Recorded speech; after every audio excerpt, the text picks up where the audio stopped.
تو ان کی مرضی، میں ان کو نہیں روکوں گا، لیکن اب چونکہ ان کو میں نے بلا لیا تو ان سے ملنے میں کوئی حرج نہیں ہے۔ تو اس ملاقات، اس کابینہ کے اجلاس کے اندر بھی خان صاحب کو اس حوالے سے خاصی ریزنمنٹ کا سامنا کرنا پڑا، اور میرا خیال ہے کہ یہ جینوئن ریزنمنٹ تھی، کیونکہ یہ بات میں آپ کو پہلے بھی کئی مرتبہ بتا چکا ہوں کہ ترین صاحب کو لے کر پی ٹی آئی کے اندر واضح طور پر دو گروپ ہمیں نظر آ رہے ہیں۔ ایک تو ترین صاحب کا اپنا گروپ ہے جو پنجاب کے اندر ہے، دوسرا میں نے آپ کو بتایا تھا کے پی کے کا گروپ ہے جو تقریباً 20 اراکین اسمبلی پر مشتمل ہے، اور اس کے اندر ایک وفاقی وزیر علی امین گنڈا پور تو خود میڈیا پر آ کے بھی اس بات کا اظہار کر چکے ہیں۔ تو ترین صاحب کی حمایت کرنا بھی عمران صاحب کے لیے بہت زیادہ ٹرکی سچویشن کو کریٹ کرے گا، اور ان کی حمایت نہ کرنا بھی ان کے اقتدار کے لیے بہت بڑا خطرہ بن جائے گا۔ تو اس مائنڈ سیٹ اور اس ملاقات کے اثرات کو لے کر عمران خان صاحب گئے ہیں جہانگیر ترین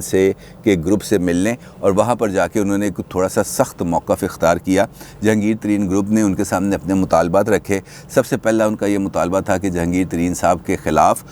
جو مقدمات ہیں، جو انکوائریز ہیں، اس کی تحقیقات کے لیے آپ ایک انڈیپینڈنٹ جوڈیشل کمیشن بنائیں، اور انہوں نے اس کمیشن کے لیے 3 لوگوں کے نام لیے۔ انہوں نے جسٹس تصدق صاحب کا نام لیا، انہوں نے جسٹس ناصر الملک صاحب کا نام لیا، اور اس کے بعد انہوں نے جسٹس ساحر کا نام لیا کہ ان تینوں ججوں میں سے، ان تینوں معزز جج صاحبان میں سے اب کسی بھی جج صاحب کی ذمہ داری لگائیں اور ان کے انکوائری کمیشن بنائیں، اور جہانگیر ترین صاحب کے مقدمات کی وہ لوگ اس کو دیکھیں کہ وہ درست ہیں یا غلط ہیں۔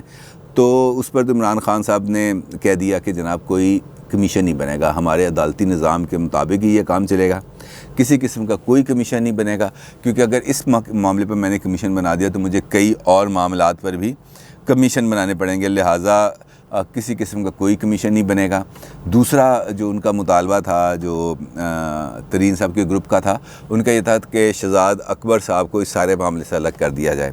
تو عمران خان صاحب نے نہ اس پر ہاں کی ہے اور نہ اس پر نہ کی ہے۔ انہوں نے اس سوال کا جواب صرف ان الفاظ میں دیا کہ آپ مجھ پر اعتبار رکھیں، انصاف ہوگا، کسی کے ساتھ کوئی زیادتی نہیں ہوگی، اگر کوئی گنہگار ہے تو اس کو سزا ملے گی، اگر کوئی بے گناہ ہے تو اس کے خلاف کوئی کارروائی نہیں کی جائے گی، اس کی عزت و آبرو پہ کوئی کسی قسم کا کوئی کمپرومائز نہیں ہوگا۔ البتہ جہانگیر ترین اگر ذمہ دار نکلا تو پھر سخت ترین کارروائی ہوگی، اس میں کسی بھی قسم کی کوئی نہیں ہوگا۔ وزیر اعظم نے یہ بھی واضح کیا کہ ساری کارروائی بلا امتیاز ہوگی۔ اگر کسی کا خیال ہے، انہوں نے جہانگیر ترین کے گروپ کے سامنے بیٹھ کے کہا کہ اگر کسی کا یہ خیال ہے کہ دباؤ میں آ کر تحقیقات روک دوں گا تو وہ بڑی غلطی کا شکار ہے۔ تو اراکین اسمبلی جو وہاں پہ موجود تھے، انہوں نے کہا کہ آپ ہم ہر روز تو آ کے آپ سے ڈے بائی ڈے افیئرس پر تو آ کے آپ سے نہیں مل سکتے، تو کیا ہم براہ راست کس طریقے سے آپ تک اپنا موقف پہنچا سکتے ہیں؟ تو انہوں نے بیرسٹر علی ظفر کی ذمہ داری لگائی، اور انہوں نے کہا کہ یہ میرے فوکل پرسن ہے، آپ کو جو بھی اور کسی بھی قسم کے معاملات کے بارے میں کوئی بات کرنی ہے تو آپ علی ظفر سے کریں، علی ظفر مجھ تک پہنچا دیں گے، اور میری طرف سے بھی جو جواب ہے وہ آپ تک پہنچائیں گے علی ظفر صاحب۔ اور اس کے ساتھ ساتھ اس گروپ کا یہ بھی کہنا تھا کہ جناب یہ جو مقدمات FIR نے درج کیے ہیں یہ غلط ہیں، تو ان کا جائزہ لیا جائے۔ تو عمران خان صاحب نے علی ظفر صاحب کی ڈیوٹی لگائی ہے کہ یہ وہ مقدمہ دیکھیں اور پھر وہ عمران صاحب کو اس کی بریفنگ دیں کہ یہ کیا ہو سکتا ہے اور کیا نہیں ہو سکتا۔ جبکہ اس ملاقات کے بعد جو جہانگیر ترین گروپ ہے اس نے تو بڑے شادیانے بجائے ہیں۔ راجہ ریاض صاحب آئے ہیں میڈیا پر، نذیر چوہان صاحب آئے ہیں میڈیا پر، اور دیگر اراکین اسمبلی آئے ہیں میڈیا پر۔ انہوں نے تو آگے کہا کہ جناب عمران خان صاحب نے ہماری سب باتیں مان لی ہیں، اب ہر طرف سے راوی چین ہی چین لکھ رہا ہے۔ انہوں نے وزیر اعظم نے کہا ہے کہ کسی بھی قسم کا کوئی جو ہے وہ ہم آپ کو لیٹ ڈاؤن نہیں ہونے دیں گے، ہم آپ کو مکمل طور پر سپورٹ کریں گے۔ انہوں نے کہا جی مجھے اپنے کپتان پر اعتماد ہے، وہ ہمارے ساتھ انصاف کریں گے۔ یہ تو اب آگئی جہانگیر ترین کی بات، اور یہ آگئی آپ کے سامنے رکھ دی ہے اس اجلاس کی صورت ہے۔ لیکن اصل جو سارے معاملات کو جس نے ٹیکل کیا ہے، جو فارمولہ چلا ہے، وہ ہے سرور فارمولہ۔ آپ کو یاد ہے چند دن پہلے میں نے آپ کو سرور فارمولے کے بارے میں بڑی ڈیٹیل سے بتایا تھا کہ چودھری سرور صاحب جو گورنر پنجاب ہیں، انہوں نے ایک مصالحتی فارمولہ پرائم منسٹر کے ساتھ ڈسکس کیا تھا جب وہ آئے تھے لاہور، اور اس فارمولے کے تحت انہوں نے یہ کہا تھا کہ جو مقدمات ہیں وہ اپنی جگہ پر رہیں، لیکن پارٹی ڈسپلن کے اندر جو پارٹی معاملات ہیں اس کے اندر ہر ایک کو جو اس کا جائز مقام ہے وہ دیا جائے۔ اور اس کی پہ انہوں نے مثال دی تھی علیم خان صاحب کی اور سبطین خان صاحب کی کہ یہ دونوں نے بھی نیب کے مقدمات بھگتے ہیں، لیکن پارٹی کے اندر بھی یہ رہے، انہوں نے پارٹی کے اوپر کسی بھی قسم کی کوئی اعتراضات نہیں کیا، اور ان کے خاموش رہنے کی وجہ سے ہی پارٹی کو بھی سپیس ملی اور پارٹی کو اپنے احتساب کے نیریٹو کو بلڈ کرنے میں مدد ملی، اور اگر کسی جگہ پر ان کو ہماری سپورٹ کی ضرورت تھی تو ہم وہ سپورٹ بھی ان کو ایکسٹینڈ کر چکے ہیں۔ لہٰذا جہانگیر ترین صاحب سے جب وہ ملے تو انہوں نے اپنا یہی فارمولہ ان تک پہنچایا، ان سے کہا، ان سے درخواست کی کہ جناب تسی بھی چپ کر کے بیٹھو ذرا، آپ کا خاموش رہنا آپ کو فائدہ دے گا، نقصان نہیں۔ تو اس مشورے کے بعد جہانگیر ترین صاحب نے وہ جو اپنا گھر میں انہوں نے افطار ڈنر دینا تھا اراکین اسمبلی کو، وہ انہوں نے کر دیا مؤخر۔ لیکن جو میرے ذرائع ہیں وہ یہ بتا رہے ہیں کہ یہ کہانی ابھی ختم نہیں ہوئی، کیونکہ یہ جو بات چیت چلی ہے، ایک جو سامنے کی بات ہے وہ جو راجہ ریاض نے بتائی ہے یا جو فواد چودھری نے بتائی ہے یا جو ان سائڈ وہاں پہ لوگوں نے سے باہر آئی ہے، وہ میں نے آپ تک شیئر کی ہے۔ لیکن جو اصل کہانی چل رہی ہے وہ 3 لوگوں کے درمیان چل رہی ہے۔ ان 3 لوگوں کو ہی پتہ ہے کہ کیا کارروائی انہوں نے ڈالنی ہے اور کس طریقے سے کرنی ہے۔ ایک ہے اس کے اندر جہانگیر ترین صاحب، دوسرے اس میں چودھری سرور صاحب، اور تیسرے ہیں عمران خان صاحب۔ چودھری سرور صاحب اس کے اندر بن گئے ہیں سینٹرل پوائنٹ کہ عمران خان صاحب سے جو بات کرنی ہے وہ چودھری سرور نے کرنی ہے، اور جہانگیر ترین نے جو بات کرنی ہے اس نے بھی چودھری سرور سے کرنی ہے، اور چودھری سرور نے آگے دونوں کو ٹھنڈا رکھنا ہے تاکہ معاملات کو آگے چلے جائیں۔ اور جہانگیر ترین صاحب کو جتنی بھی سپیس لے کے دینی ہے، انہوں نے جتنا بھی ان کو رعایتیں لے کے دینی ہے، اس کی ذمہ داری لی ہے چودھری سرور صاحب نے۔ اور چودھری سرور صاحب کی ہی یہ جو درمیانی مصالحتی کوششیں تھیں، اسی کے نتیجے کے اندر ایف آئی اے نے جہانگیر ترین کے خلاف ایف آئی آر میں سے وہ جو ایک دفعہ تھی جو جعلی اکاؤنٹس کے حوالے سے تھی، فیک اکاؤنٹس کے حوالے سے تھی، وہ دفعہ کو نکال دیا، اور وہ جو فیٹف کی وجہ سے ان کے اوپر جو منی لانڈرنگ والا معاملہ ایف آئی آر چل رہی تھی، جس پر جہانگیر ترین صاحب سب سے زیادہ تل ملا رہے ہیں، وہ وہی کیس ہے جس میں ان پر منی لانڈرنگ کا الزام لگایا گیا ہے۔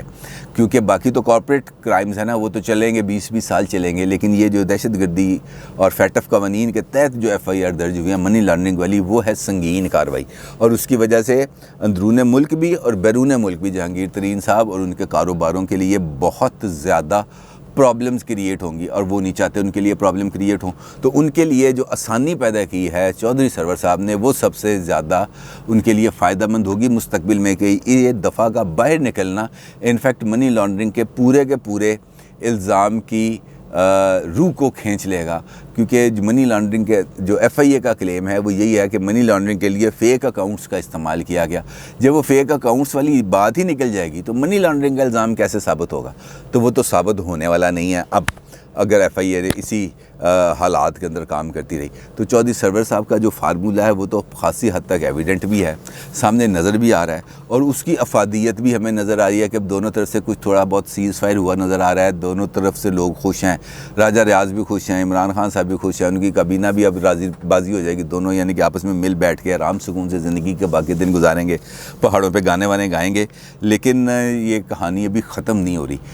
میری اطلاعات کے مطابق اصل میں اس میں جو ٹوسٹ آنا ہے وہ انہی رمضان کے آخری دنوں میں یا عید کے بعد آئے گا، جہاں سے یہ کہانی ایک نیا موڑ لے گی، اور اس کے بعد پھر جون کے اندر میک یا بریک کی سچویشن ڈیولپ ہوگی، کیونکہ اس کے بغیر یہ معاملہ آگے چلنا نہیں ہے۔ تو آج عمران خان صاحب نے کابینہ کے اجلاس میں بھی اور اراکین اسمبلی کے اجلاس میں بھی جو سخت ترین دن تھا ان کا، یعنی کہ ان میں رد عمل انہوں نے لیا ہے، جو فیڈ بیک لیا ہے وہ خاصا امپورٹنٹ ہے، لیکن چند معاملات میں انہوں نے سٹینڈ بھی لیا اور چند معاملات میں انہوں نے لچک کا بھی مظاہرہ کیا تاکہ وہ اپنے اقتدار کو بچا سکیں، کیونکہ ان کے لیے اقتدار اس وقت سب سے امپورٹنٹ ہے۔ اقتدار کی اہمیت اب وہ سمجھ گئے ہیں کہ اقتدار میں ہونے اور نہ ہونے میں فرق کیا ہے، جس کے لیے اب وہ ہر طرح کا کمپرومائز کرنے کے لیے تیار ہے، اس حد تک کمپرومائز کرنے کے لیے تیار ہے۔ میں نے آپ کو کل بھی بتایا تھا کہ عثمان بزدار کی آرمی چیف نے کہا کہ ہم دباؤ اگر ڈالنا ہوتا تو ہم عثمان بزدار کو ہٹانے کے لیے دیتے دباؤ، تو عثمان بزدار کی صفائیاں پیش کرنے کے لیے پرائم منسٹر نے کل 20 منٹ لگائے ملتان کے اندر تقریب سے خطاب کرتے ہوئے، جو سیکریٹریٹ کے افتتاح کے لیے تھا۔ تو اس سے ظاہر ہوتا ہے کہ وہ کتنے ڈیسپریٹ ہیں اقتدار کے لیے، اور وہ کس حد تک جا سکتے ہیں اس کام کے لیے۔ اور وہ جو ایک دھمکی تھی ان کے لیے کہ 3 مئی تک اگر آپ نے ملاقات نہ کی، کوئی ڈیولپمنٹ نہ کی تو اس کے بعد آپ اپنے گھر خوش، ہم اپنے گھر خوش، تو یہ تمام جو اس کے بعد جو ڈیولپمنٹ ہوئی ہیں، یہ بندے کی تبدیلی، ڈاکٹر رضوان کی تبدیلی، وہاں پہ ابو بکر صاحب کا دوبارہ آنا، اور اس کے بعد ترین گروپ سے ملاقات ہونا، ان کو چند معاملات میں یقین دہانیاں دینا، تو اس کا یہ مطلب ہے کہ انہوں نے ابھی فی الحال بجٹ تک اپنے اقتدار کو محفوظ رکھا ہے۔ اپنی رائے کا ضرور اظہار کیجیے گا۔ آپ کا بہت شکریہ۔ اللہ حافظ۔